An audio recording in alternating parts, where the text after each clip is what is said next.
Does your startup need a brand strategy? This is actually a really good question. And to be fair, at the very, very start, before you have validated what your product market fit is, when you're still in sort of prototyping phase, when you haven't gotten your product out there to really test yet, if you're not familiar with your audience yet, if you're not familiar with the competition yet, if you are at square point one, do you need a bigger brand point of view? I mean, listen. It never hurts to have one, but do you need to spend tens of thousands of dollars on an entire brand suite before you're even sure that there is room for you in this market? Probably not.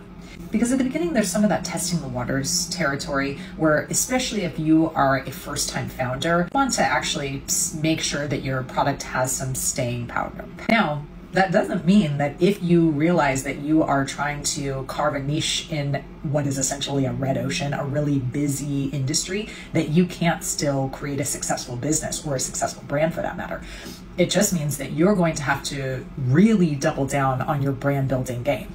Because once you have established that there's a space for you within either a crowded market space or maybe you found blue ocean, in which case your brand strategy is probably going to be more about educating your customer on a whole new industry. You're creating a new category. Okay, there's still going to need to be a strategy behind that, rooted in your product, but sits above it with a strong, bold brand point of view. So once you reach that point where you have validated your product market fit, product is out of prototype phase, you're ready to really go out and now start establishing your reputation and creating brand awareness, yes, you need a brand strategy. If you don't have one, your marketing is going to be reserved for talking about product features and intrinsics that, I'll be honest, just nobody cares about anymore.